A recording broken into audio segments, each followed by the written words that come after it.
আপনি গতবারও আপনি এই প্রসঙ্গটা তুলেছেন যে আপনি সালমান এফ রহমানের এখানে কাজ করেছেন বা সালমান এফ রহমানের আমি বলি গতবার বলছেন আমি বলি কথাটা এটা বলছি আমি বলি সালমান এফ রহমানের শোনেন সালমান এফ রহমানের ডিসটোর্টেড করেছেন না, আপনি গতবার একই প্রসঙ্গে একই রকম ভাবে এই কথা বলেছেন যে আমি আপনাকে একটা প্রশ্ন করতে চাই, আপনি হচ্ছে সালমান এফ রহমান, আমি আমার পার্ট বলতেছেন যে আপনি নাসিরউদ্দিন পাটোয়ারিকে ভয় পেয়ে প্রশ্ন করতেছেন। ভাই ভয় তো আমি, আরেকজন বলতেছেন যে আমি 100% নিশ্চিত বা অনেকেই 100% নিশ্চিত যে আমি খালেদা আজকে বিএনপি থেকে টাকা নিয়েছে।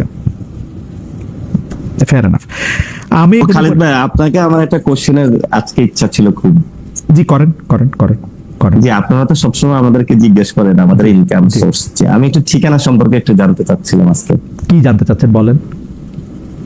ঠিকানার মালিককে বা কিভাবে, মানে অন্য জায়গা তো ধরেন আমরা সালমান এফ রহমানের আগেটা জানতাম, অথবা নিউজ 24 এর মালিক হলো বসুন্ধরা, অথবা মেঘনা গ্রুপের 71 টিভি আছে, আগামী সময় আসতেছে।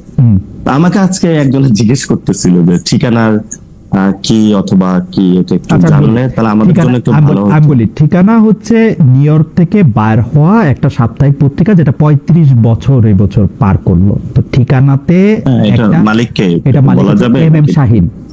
ইনি কুলাউড়া থেকে নির্বাচিত 2 বার সংসদ সদস্য, একবার বিএনপি থেকে, একবার হচ্ছে স্বতন্ত্র পদ থেকে, আরেকবার উনি নির্বাচন করেছিলেন সর্বশেষ এই।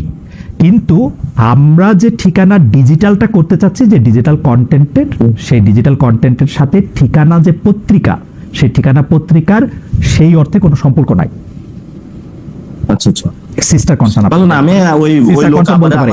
কিন্তু আমি আপনাকে আরেকটা জিনিস বলি, আপনি গতবারও আপনি এই প্রসঙ্গটা তুলেছেন যে আপনি সালমান এফ রহমানের এখানে কাজ করেছেন বা সালমান এফ রহমানের শোনেন, আমরা যারা প্রফেশনাল, আমার যদি বাংলাদেশের কোনো পত্রিকায় কোনো টেলিভিশনে কাজ করতে হইতো, যে কোনো তাদের সবার ব্যাপারেই আপনি বলতে পারতেন যে এ মালিকানা দিয়ে এটা করছে, এ মালিকানা দিয়ে সেটা করছে। কিন্তু আপনি আমার পজিশন, আমার অবস্থান, সেইটা নিয়ে বলতে গেলে আমি কোথায় কাজ করছি সেটা নিয়ে যদি প্রশ্ন তোলে, সেটা আপনি তুলতে পারেন, এটা আপনার বাক স্বাধীনতা।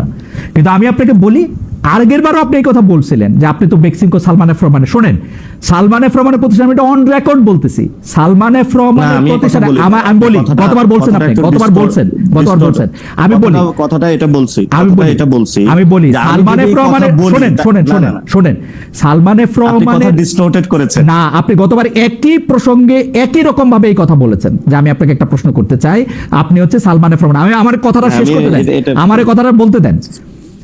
আমি বলি সালমান এফ রহমানের কোম্পানিতে আমার জন্য কস্ট টু দা কোম্পানি যত ছিল, আমার জন্য ইন্ডিপেন্ডেন্ট টেলিভিশন আয় করছে তার কয়েক গুণ বেশি। আমি উনার প্রতিষ্ঠানে কাজ করছি বলে উনার দয়া নিয়ে কাজ করি না, আমি জীবনে ওনার সঙ্গে একটা ছবি তোলা পোস্ট করি নাই। আমি প্রফেশনাল হিসাবে ইন্ডিপেন্ডেন্ট টেলিভিশনে যোগ করছি, আমার কোনো কিছু পাওয়ার নাই। বাংলাদেশে আমি যখন এই কথা কইতেছি, আপনি খোঁজ নিয়ে দেখেন টপ 10টা টেলিভিশনের মধ্যে অন্তত 5টার অ্যাপয়েন্টমেন্ট লেটার এখন আমার পকেটে। আপনি খোঁজ নিয়ে আমাকে বলেন। আমি ওই সময় বলেছিলাম যে আমি যদি আপনাকে এই কথাটা বলি আপনি রাগান্বিত হয়ে যাবেন না, তাহলে আমি বুঝাতে চাচ্ছিলাম না। আমি আপনাকে এর আগের বার আপনি কোন প্রসঙ্গে বলছিলেন সেটা আমি বলি। আমি আপনাকে বলছিলাম যে আপনার একজন সহযোদ্ধা এই কথা বলছেন যে আপনারা আসিফ নজরুলের ছাগল নিয়ে খায় ফেলছেন। এইটারে আপনি কিভাবে ব্যাখ্যা করেন? তখন আপনি বলছেন আপনিও তো বেক্সিমকোর পয়সাতে চলেন বা বেক্সের পয়সা খান। না, তারপরে শেষ কথাটা ছিল যদি এই কথা আমি আপনাকে বলি, না এটা কোনো কথাই হলো না, এটা কোনো কথাই হলো না। যদি এই কথা আমি এটা কেটে, এটা কোনো কথাই হলো না ভাই। এইসব কথার বাজ আমারে দেন না, এইসব কথার বাজ আমারে দেন না। আমি কেমনে দিব? আপনি সবচেয়ে বাংলাদেশের সবচেয়ে বড় সাংবাদিক। না, সবচেয়ে বড় ছোটর কথা না ভাই, বড় ছোটর বহুত কিছু, মানে আপনাদের বড় ছোটর যে হিসাব, সেই হিসাবটা স্কেল সেইটা আপনাদের কাছে ভাই, আমি ওই স্কেলের আপনার কাছে আমি যাইতে চাই না।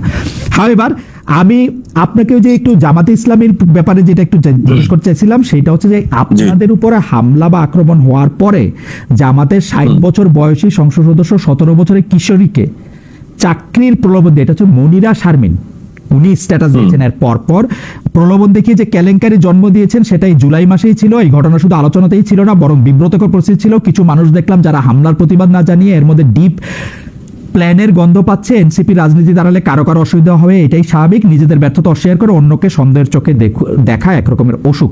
না জনাব পাটোয়ারি, আপনিও কিন্তু জামাতে ইসলামের, আমি দেখতেছিলাম অক্টোবরের শেষ সপ্তাহে আপনি জামাতে ইসলামীকে অনেক সমালোচনা করেছেন এবং আপনি বলেছেন যে জামাতে ইসলামের সাথে গিয়ে কারো কোনোদিন কোনো ভালো হয় নাই। আপনি কি এখনো এই ব্যাপারটা মানে, এবং মনিরা শারমিন এটা সরাসরি বললেন, আমি দেখলাম টক শো তো এনসিপির নেতারা অনেকেই জামাতের এই ভূমিকা নিয়ে